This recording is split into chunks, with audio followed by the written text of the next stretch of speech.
En una entrevista realizada en 2022, conversamos con Ellen Helsper para abordar distintos temas que hacen a la construcción de ciudadanía digital.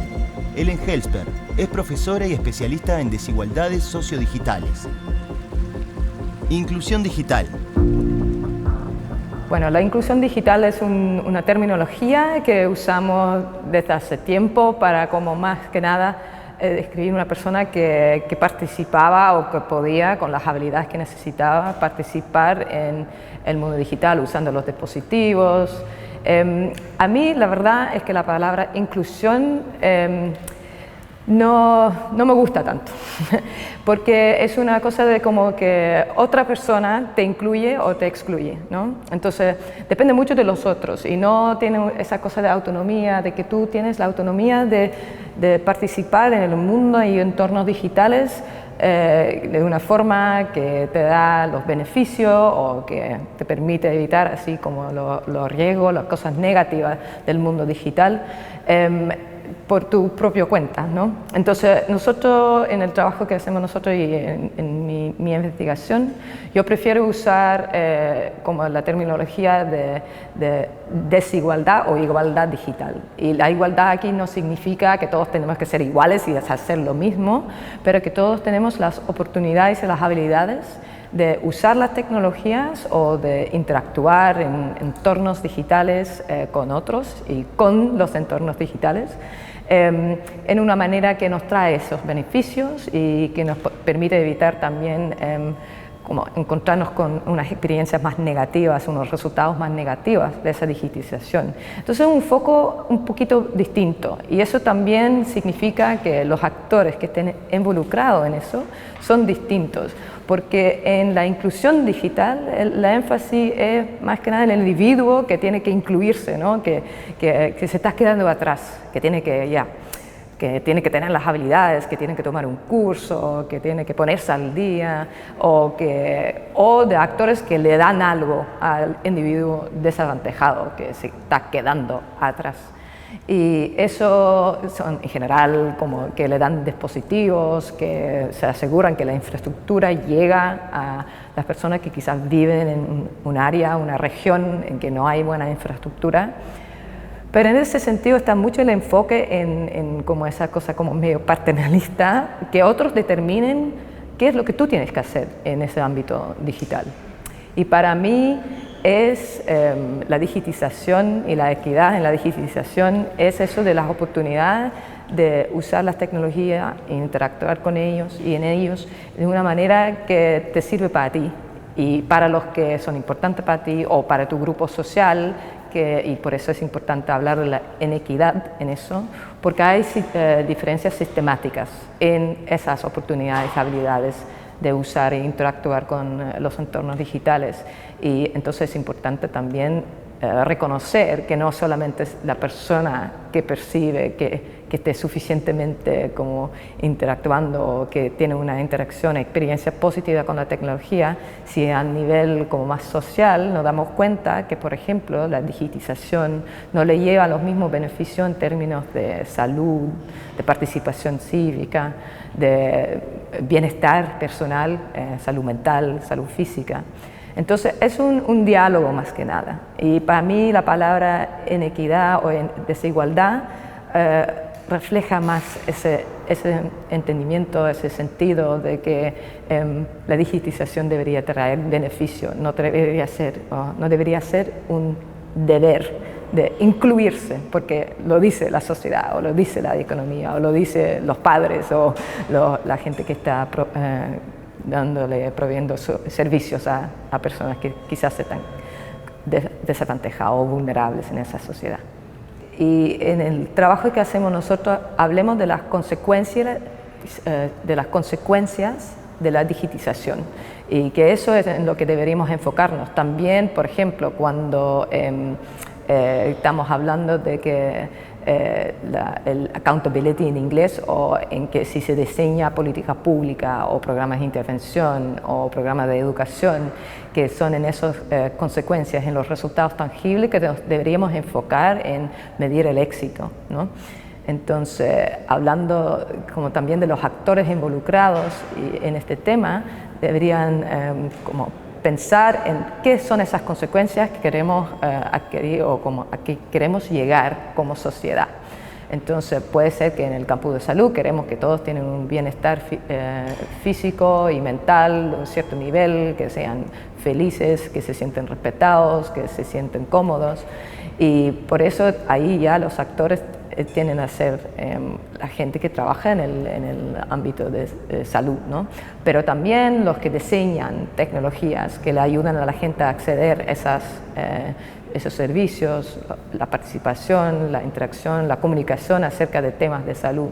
Entonces, siempre cuando hablamos de esto es una cosa de las consecuencias, aunque sean consecuencias en un cierto ámbito de salud, de participación cívica, de bienestar, físico, mental o económico, ¿no? de como más riqueza o participación en la educación, que aunque sea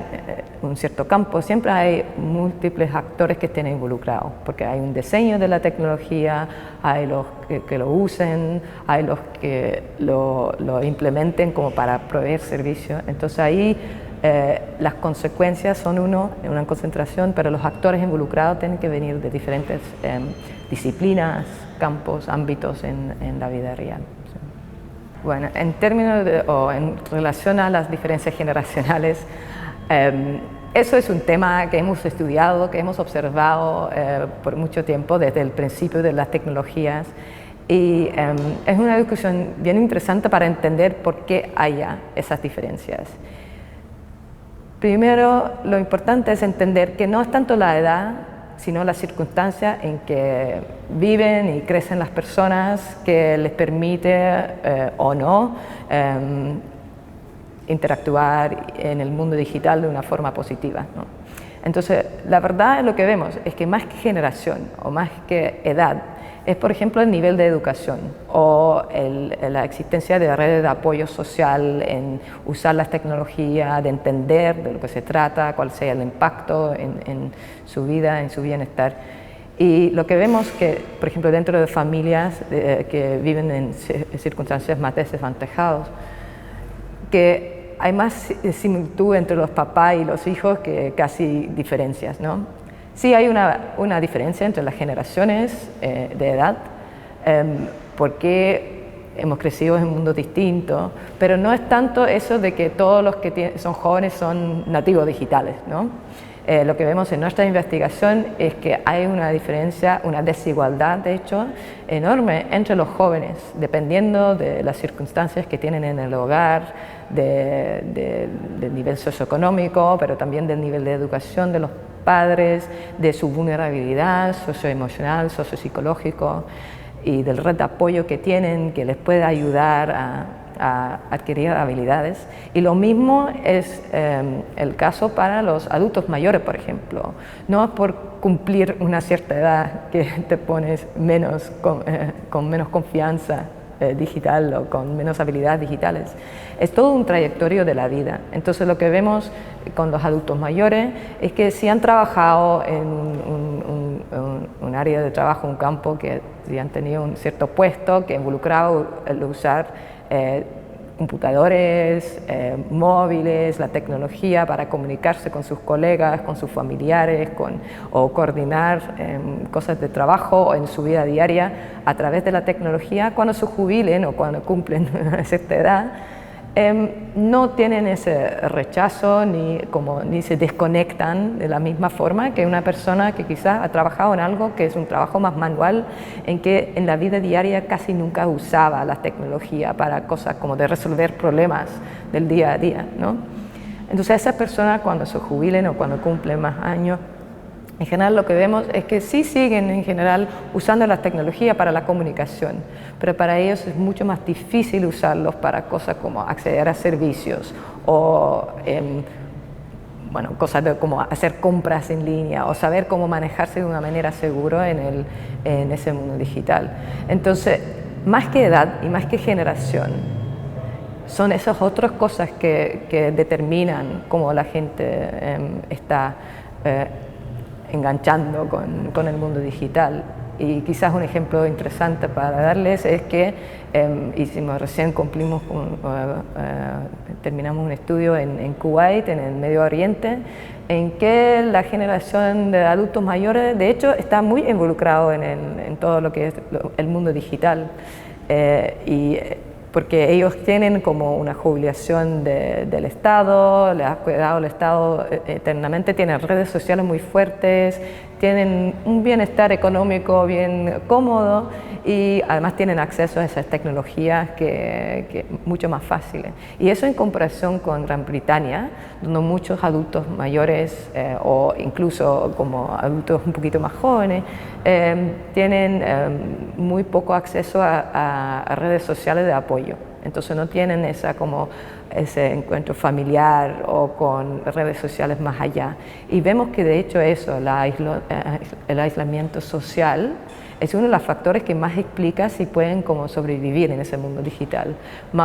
y la educación que han tenido, el nivel de educación. Pero es un factor muy importante que es bien distinto, depende del contexto cultural, socioeconómico que tiene la gente. Y lo mismo para los nativos digitales. Son los mismos factores que explican cómo involucrados o qué cómodos se sienten en este mundo digital. Capital cultural. El capital cultural es una terminología como que tiene una historia muy larga, ¿no? Más que nada como en todo lo que es la sociología, también un poquito en la ciencia como más como alrededor de la economía.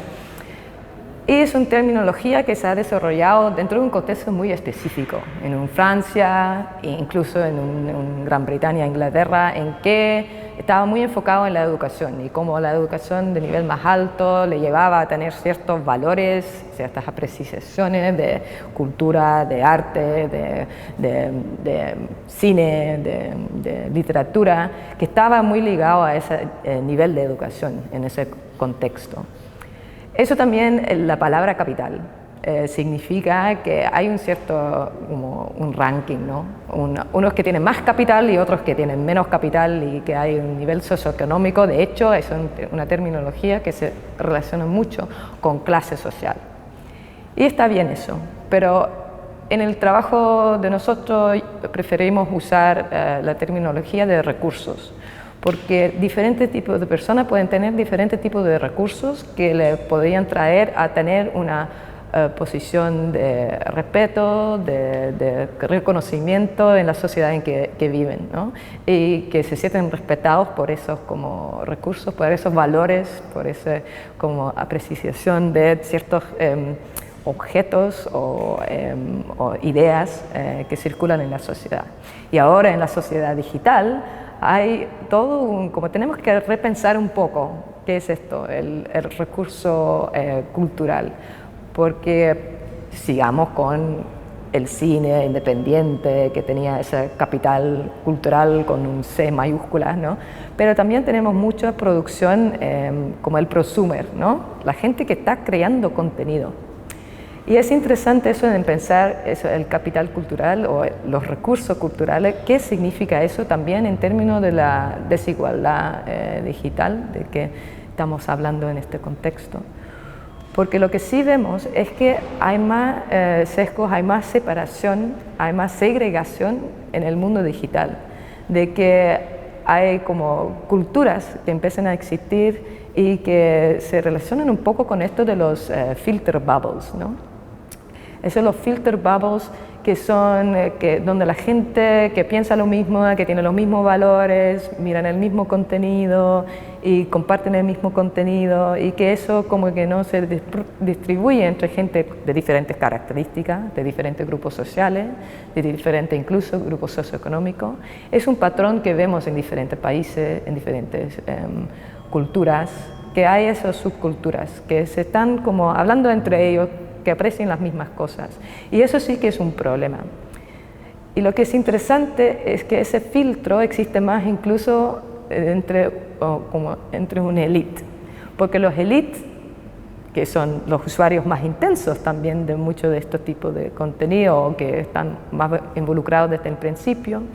Ellos están haciendo los likes en ese tipo de contenidos y además está producido de una forma como que corresponde con los estereotipos de que como debería, por ejemplo, el contenido que podría producir una mujer estereotípicamente como es más probable que nos va a gustar si corresponde con los estereotipos que tenemos de las mujeres. Y el elite como entonces se mueve mucho más en un mundo que corresponde a su mundo, ¿no? Está creado en eso porque hay mucho más interacción con esos contenidos, está mucho más como apreciado de esa forma. Mientras que la gente que, por ejemplo, vienen de grupos discriminados o quizá más marginalizados, ellos no ven que el contenido que producen ellos, que sea quizás en contra de esos estereotipos de su vida diaria o que no reconoce la otra gente, no está apreciado tanto. Entonces lo que vemos es que ellos se van a espacios digitales que como lo que llaman safe spaces o espacios seguros en el mundo digital y que ellos también intercambian entre ellos. Pero ellos siguen estando expuestos a esa información que es como la cultura como aceptada, general, apreciada con este cultural capital así con C. Y entonces ellos tienen una experiencia mucho más diversa que la gente que está más en las plataformas generales y que no ven a estos espacios seguros. Eso no significa que todo en los medios sociales, como sabemos todo, esté así como cultura con esa mayúscula, pero sí que lo que se aprecia y desprecia, como las bromas que se hacen, si esto sí que es bueno y es muy bien recibido, es como más según la, bueno, si queremos usar palabras más académicas, la ideología dominante de la cultura, de qué se debería apreciar, que viene de un cierto background, que tiene ciertas características. Entonces es un problema bien complejo y por eso también es quizás mejor usar la terminología de recursos, porque ahí se dice que no hay un rango, no es que alguien tiene más capital y uno tiene menos capital, pero se aprecia de diferentes formas y ser expuestos a esos diferentes recursos y experiencias es muy importante si hablamos de la ciudadanía digital, en que todos entendemos y nos entendemos entre nosotros y que estamos interesados en los vídeos de los otros y los apreciamos como seres humanos, ¿no? Y no como clases o como que no haya un rango. Entonces para mí esa palabra de recurso es más adecuado que la palabra de capital en sí. Cultura democrática. La cultura democrática es una cultura que está, bueno, que lo estamos luchando en muchas partes del mundo para preservarlo, ¿no? Y en ese sentido, en lo digital refleje lo que está pasando en el mundo, en el alrededor. Que escuchamos mucho hablar de polarización, de como opiniones extremos, que le damos más como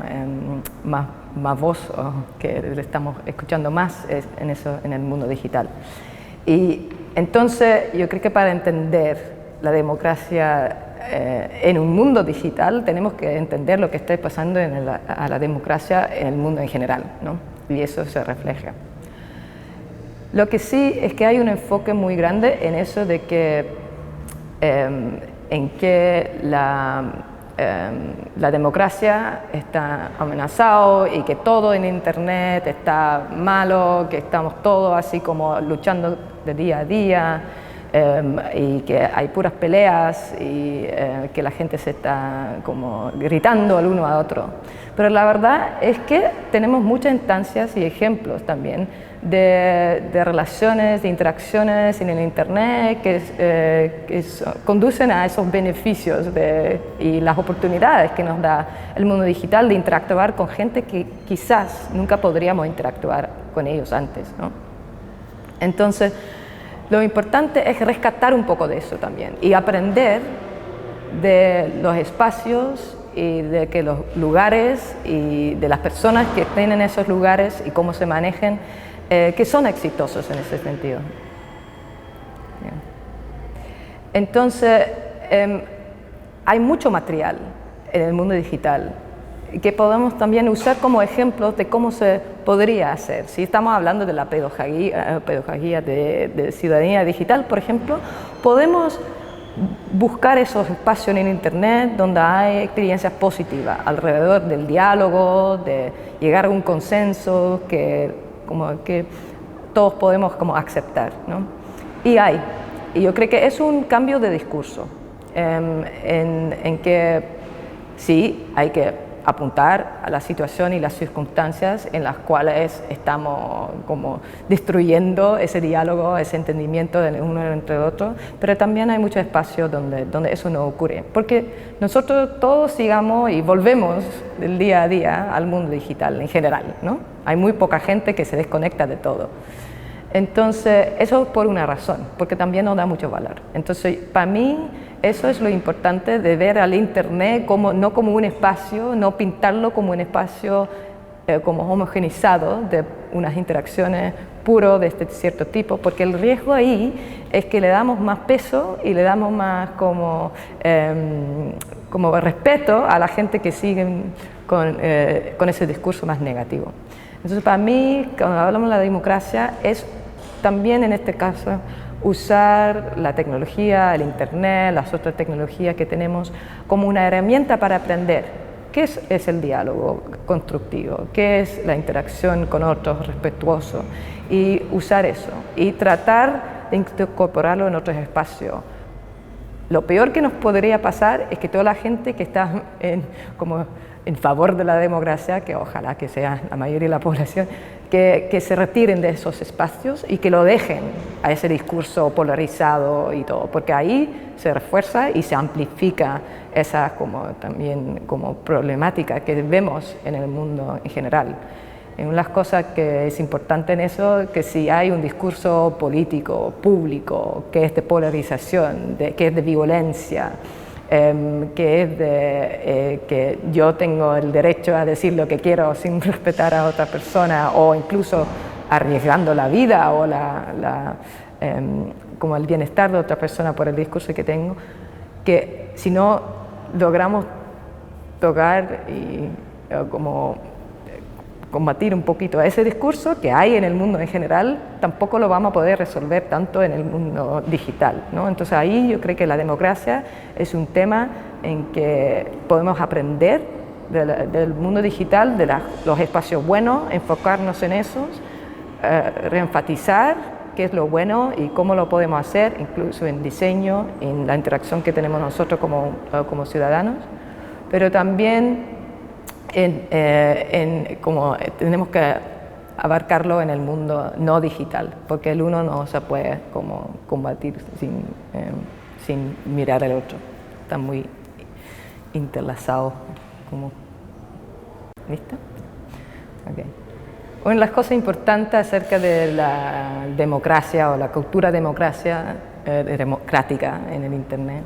La cultura democrática en el mundo digital, a veces pensamos que el Internet es algo global, ¿no? Que llegamos a todas partes del mundo, podemos conversar con quien queremos. Bueno, la realidad es que en general nuestras conversaciones, nuestras relaciones en línea son bien locales. Entonces, sí, hay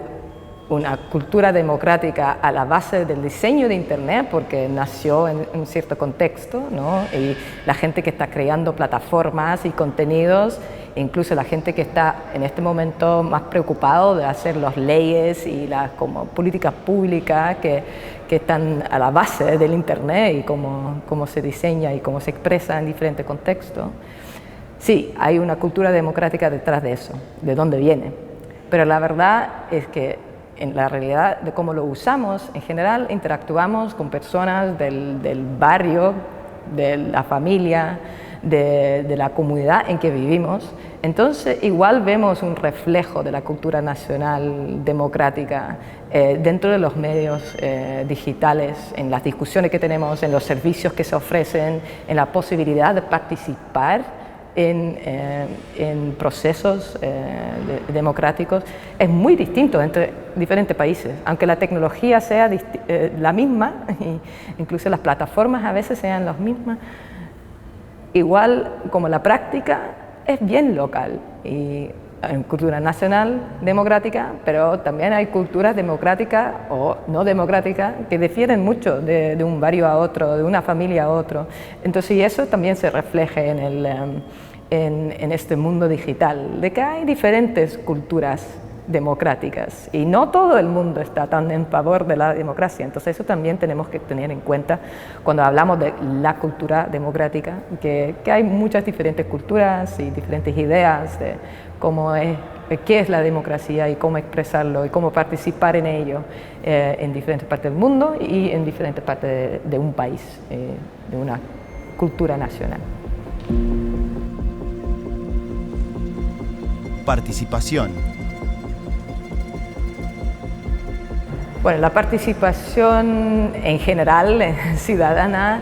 es una cosa que va un poquito más allá para mí que la participación política o cívica más formal, ¿no? Que sea, bueno, voy a votar o voy a participar o usar los servicios del gobierno o voy a ser parte de un grupo de activistas para el medio ambiente o cualquier otra cosa que haya.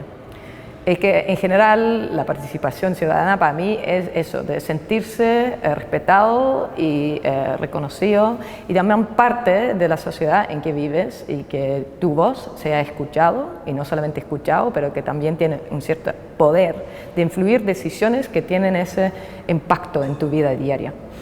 entonces en tu bienestar, digamos. Y en el mundo digital, una de las cosas que es que quizás es nuevo, que es que tenemos mucho más plataformas de expresarnos de esa manera. Eso significa que tenemos mucho más oportunidades de participar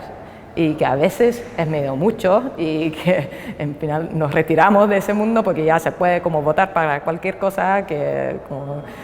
elecciones o firmar así como ciertos como pedidos que están circulando por el internet. Pero también trae esos riesgos, porque cuando hay mucho, la posibilidad es que se escuchen las voces que sean más fuertes y como que se ponga atención a las cosas de las personas que tienen más poder históricamente en la sociedad, también se amplifica, porque ahí como es un problema bastante grave. Cuando hay muchas voces, las voces más altas, las más fuertes, se escucha más. Y en las investigaciones que hagamos nosotros, en el trabajo que hagamos nosotros, se nota eso de que la gente que históricamente ha tenido una posición de poder como menos fuerte, menos alto en la sociedad, también en el mundo digital encuentra más obstáculos para ser escuchado. No que pongan su voz, porque muchas veces sí participan, pero muchas veces como la reacción a esas voces, como a esas ideas, a esas experiencias de participar en una sociedad que no se escuchan tan bien en el resto de como todo el tumulto, de todo el ruido que hay en línea. Entonces, eso es una cosa de que para mí la participación ciudadana, bueno, obviamente no es que esa gente por eso deberían gritar más fuerte o ponerse como a hablar de temas que quizás no son tan relevantes para ellos para ser escuchados. Para mí, cuando hablamos, por ejemplo, de las habilidades digitales o la alfabetización digital, tiene mucho que ver con eso de la participación, que todos nosotros participamos de una forma que respete y reconoce a las otras personas. Y a veces lo que vemos es que esa mirada más crítica de las habilidades digitales, las habilidades más críticas, fundamentales, de entender cómo funciona la sociedad, de cuáles son las posiciones de poder, de cómo usamos la tecnología para participar. Ese tipo de habilidades a veces lo encontramos más en las poblaciones que han sido históricamente marginalizados y no escuchados, porque ellos entienden como esas estructuras que silencian a cierto grupo y lo ven, que ocurre también en ese mundo digital. Entonces, para mí, la participación digital es lo que hemos aprendido del trabajo de nosotros, que de hecho eso es un área de investigación e intervención que tenemos que hacer mucho más con la gente que ha tenido una posición de ventaja históricamente, porque muchas veces ellos no se dan cuenta de cómo dominan o cómo no son tan buenos en escuchar o apreciar experiencias o problemas que no son los suyos. Entonces ahí es un trabajo colectivo, una responsabilidad colectiva de crear un mundo digital, un espacio digital en que la participación de verdad sea igual para todos, no que tenemos que participar de la misma forma, pero que todos tenemos la oportunidad de ser escuchados y de que podemos influenciar decisiones que son importantes para nosotros en el bienestar del día a día. Entonces ahí hay una cosa que es una cosa nueva quizás en el mundo digital, en que esas habilidades de verdad lo tenemos que enseñar, cómo se hace voces visibles, cómo podemos poner más atención a lo que no se ve o no se escucha en ese mundo digital, porque es más difícil, porque somos más anónimas o menos visibles como individuos en ese espacio y es más fácil que alguna gente se desaparece o sea invisible o no escuchado. O sea, hay una responsabilidad colectiva para la participación de todos en una forma positiva que contribuye a una mejor sociedad en general. En términos de la diferencia en participación entre jóvenes o diferentes generaciones en la participación como más cívica en el mundo digital, es interesante eso, porque lo que vemos es que en términos de participación en línea hay un nivel de participación de jóvenes que vienen de grupos sociales más desavantajados o marginalizados históricamente, de cuando le damos acceso y tienen las habilidades de participar, de saber cómo usar las tecnologías, que tienen ese entendimiento de cómo funcionan y el impacto de las tecnologías, que ellos participan más de lo que hacían en el mundo como no digital, digamos, análogo. Sigue siendo una participación menos visible, escuchado y más bajo que en general de las personas que vienen de una jóvenes que vienen de una posición de más ventaja, pero sí eso vemos que esa una brecha o una desigualdad que se achicó un poco en línea. Lo que sí traducir eso a como una participación que tiene efecto, ¿no? Porque hay que participes y que después tiene un efecto en el mundo real. Ahí sí que vemos que algunas voces de personas de cierta característica, incluyendo entre los jóvenes, se escuchan más. Para darle un ejemplo, que quizás no le va a sorprender, pero que tiene mucho más posibilidad de ser escuchado en este debate, un joven de recurso más alto, que viene de un grupo étnico, que es como el grupo étnico dominante de un país, que es más guapo, ¿no? Que tiene mejor facha. Entonces hay todas estas características que siguen siendo más importantes también en ese mundo digital. Pero hay también unas oportunidades, unas cosas positivas de ese mundo digital, como es más accesible, que los jóvenes de grupos desavantajados, ahí vemos que participan más. Eso es una cosa que no pasa tanto entre los adultos mayores. Entonces es una cosa que observamos y que vamos a hacer más investigación a ver por qué es eso, ¿no? Lo que sí es importante es entender que los jóvenes de esos grupos como menos de élite, más desavantajados, que ellos sí es menos probable que tienen buen acceso, buena calidad de infraestructura para participar, para tener datos, para poder pagar un teléfono con más recursos, por ejemplo, para participar o tener diferentes dispositivos con que pueden contribuir no solamente como en discusiones de palabra, pero también, por ejemplo, subir imágenes, ¿no? Que es muy importante en la participación, que el mundo digital también es muy visual, si pensamos en los medios sociales, que ellos en general no tienen un acceso de tanta calidad como los jóvenes que vienen de un nivel socioeconómico quizás un poquito más alto. Y lo mismo con las habilidades. Entonces las habilidades técnicas en general, lo que vemos en muchos países es que lo tienen de un nivel un poquito más abajo. Entonces es puro cuando tienen el acceso y cuando tienen esas habilidades que ahí vemos un salto en la participación en línea también entre esos jóvenes. Cuando estamos hablando de la participación, no es solamente la participación formal, ¿no? de votar o de participar en estos como temas como más grandes políticas, pero también en esos temas como cívicas que afectan nuestro día a día, que tienen que ver con, no sé, incluso cosas como la limpieza del barrio, la seguridad del barrio, pero cosas más simples de cómo conseguimos que se arregle el sistema de educación en el área en que vivimos nosotros, pero cosas más simples como la interacción con los pares, con los amigos, que hacen que nos sentimos parte de la sociedad. Entonces eso no es una cosa de ir a votar o de ir a firmar algún documento y ser parte de un movimiento grande, nacional, político, pero eso también involucra como por ejemplo hacer un like en una cosa que pasa, un tema que por eso adquiere como más popularidad, que otra gente lo ve, que hay un discurso, un debate acerca de eso. Puede ser una cosa que pone un amigo en los medios sociales y que tú reaccionas a eso y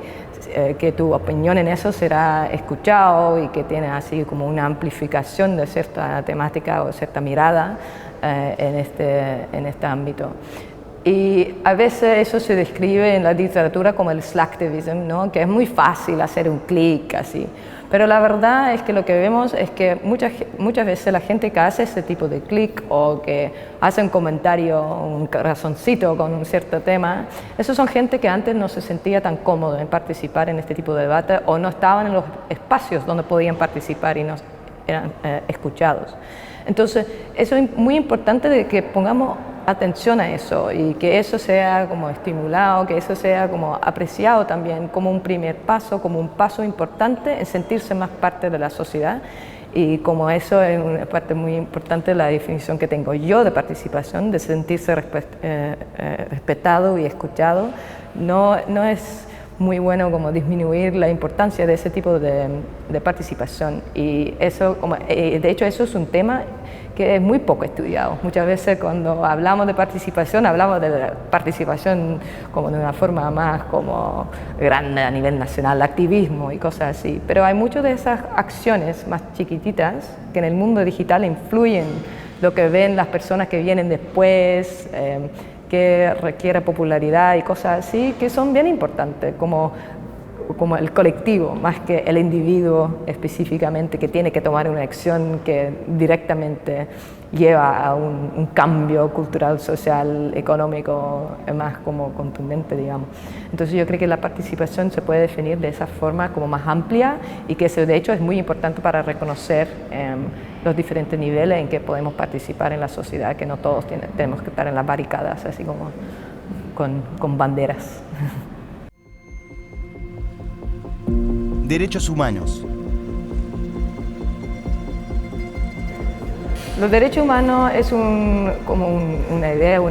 como una propuesta que está basada en los derechos del individuo, ¿no? Entonces es que todos los individuos, los humanos, tenemos derechos a salud, seguridad, a poder comer, cosas así, a la vida familiar. La verdad es que es un tema, es importante esos derechos y esos derechos también tenemos que asegurarnos que lo tienen los individuos en el mundo digital. Pero hay otros ramos que están saliendo ahora, otros frameworks que se están usando ahora mucho, que tienen un enfoque menos individual y que se enfoquen más en esa desigualdad sistemática entre diferentes grupos, entre diferentes regiones, de hecho, del mundo, y que quizás conduce a una mirada un poco distinta en cómo hablamos de los derechos humanos o la vulnerabilidad humana en el mundo digital también. Entonces, por ejemplo, hay los SDG, los Development Goals, ¿no? Que están usando la ONU y todas esas cosas. Y eso tiene un enfoque más en proteger o poner atención específica a unos grupos o unos problemas, unas temáticas que influyen a ciertos grupos o a ciertas regiones del mundo. Que el cambio climático y como que tener acceso a agua y cosas así, pero también la igualdad de género. Entonces han definido algunas cosas ahí que son bien importantes, que en los derechos humanos están así como en una frase, como la igualdad, que no ser discriminado en base de tu género, tu etnicidad, tu tus características como de sexualidad y todas esas cosas religiosas. Y eso es muy importante como tomarlo, porque ahí la desigualdad que vemos en el Internet no es entre individuos, pero lo que sí vemos que poder tener equidad en términos de las oportunidades y habilidades de cómo interactuar o usar las tecnologías está sesgado, está desigual entre diferentes grupos. Entonces hay otros ramos que tienen esa como visión un poquito más colectiva de temáticas y de como la diferencia entre grupos que nos ayuda a ayudar. Eso sí, que el problema de eso es que como separa un poco las diferentes problemáticas. Entonces tú podrías decir, bueno, en este país estamos muy preocupados con el medio ambiente y los efectos del cambio climático, vamos a enfocarnos en eso, sin darse cuenta de que, como nos muestra la investigación más en general, que los que más sufren de estos temas también son los que sufren de desigualdad en base de género o que sufren de pobreza en cosas así. Entonces yo creo que sí, pensando en la participación y como ciudadana digital, es importante entender que muchas veces esos diferentes tipos de vulnerabilidades vienen en un conjunto. Entonces ahí es una combinación de esa como mirada de derechos humanos del individuo que tiene sus características específicas y de las consecuencias o los resultados como de vivir en una sociedad, y esa cosa más colectiva que tienen los Social Development Goals, los Sustainable Development Goals, que esos son, que es una combinación entre los dos, que tienen esa mirada colectiva de entender que algunos grupos no tienen las mismas oportunidades y habilidades de participar, y eso del derecho del individuo con sus características específicas de ser respetado, de tener salud, de tener el derecho a una vida de familia, por ejemplo. Un ejemplo de esto que trataba de hacer un poquito eso, pero sí sigue teniendo esa mirada individualista, ¿no?, es como la nueva afirmación de los derechos del niño en el mundo digital, que han sido adaptados. Porque los derechos del niño fueron firmados por muchos países, no por todos, para estar segura, pero fue un trabajo bastante intensivo con diferentes actores intergubernamentales, del sector comercial, como del tercer sector, académicos, en pensar en cuáles son los derechos específicos en el mundo digital y que tienen que ver con el bienestar de los niños, ¿no?, la participación de los niños en una sociedad más grande. Entonces hay unas cosas que son específicas para los niños. Y no estoy diciendo que tenemos, por ejemplo, eso de proteger tus datos o tener autonomía. En general los niños es más difícil que tomen decisiones para ellos, que tienen la autonomía o la capacidad de tomar decisiones para su bienestar, entonces está mucho más como pensado en términos del deber de proteger, pero a la misma vez que darle voz y agencia a los niños para tomar decisiones que son importantes para ellos. Y eso es una combinación de que están pensando en el grupo de niños que tienen unas problemáticas específicas, que es un problema social también, porque muchos niños son desrespetados, como no tienen una posición de poder en la sociedad que corresponda a lo que ellos podrían tener en términos de su capacidad de tomar decisiones. Entonces, y eso es muy importante en pensarlo así como cuáles son las temáticas específicas. Entonces los derechos humanos es un ramo teórico una idea muy global de los individuos, pero hay ciertos tipos de temas y colectivas que necesitan como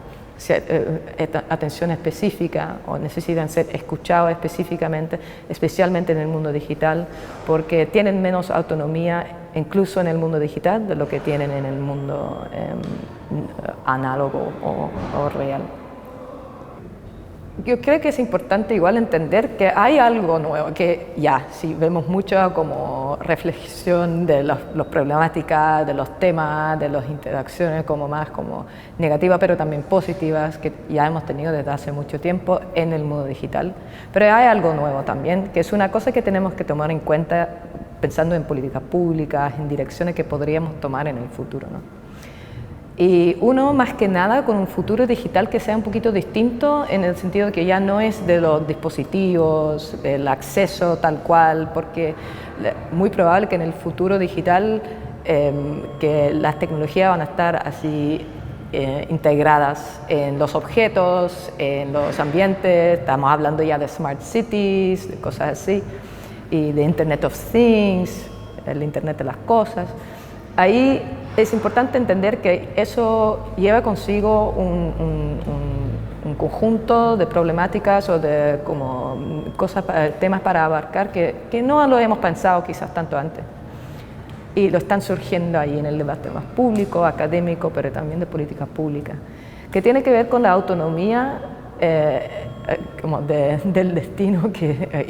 con nuestra autonomía sobre los datos, sobre nuestra identidad. Y cómo eso también, la posibilidad no de controlar tus datos o de manejar y tener tus datos, pero de asegurarnos que nuestros datos, la información sobre nuestra identidad, de quiénes somos, de a dónde vamos, cuáles son las ideologías que tenemos por lo menos algún control sobre cómo lo usan y cuál será el impacto en nuestras vidas. Entonces eso de la autonomía o la posibilidad de determinar nuestro destino en la vida y el destino de nuestros datos es muy importante para mí en este mundo digital que viene, donde ya no es tanto de la oportunidad de acceder a las tecnologías, porque van a estar en nuestro alrededor, ¿no? Pero más que nada es en entender y poder tomar decisiones que nos traen los beneficios y evitan esos riesgos o las cosas más negativas que pueden venir con esa digitización. Y ahí el tema de la desigualdad es muy importante, por lo que vemos es que vemos en la investigación es que la gente con más recursos socioeconómicos, de una posición más avantajada, más de élite, ellos pueden tomar decisiones de no usar la tecnología cuando no le convienen, pueden desenchufar, ¿no?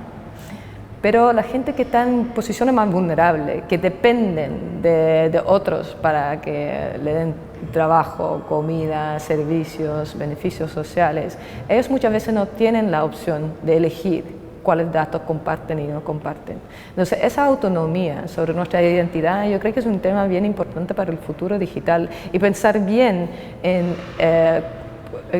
qué derecho tenemos de decir, ¿sabes qué? Para estas cosas no quiero participar o no quiero estar en el mundo digital o no de tal forma como me exigen estas organizaciones, muchas veces así como medio abstractas, que yo no sé qué va a pasar con eso.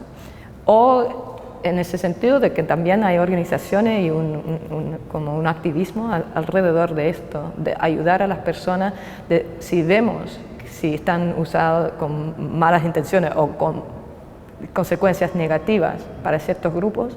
que vamos involucrando más a esas organizaciones que han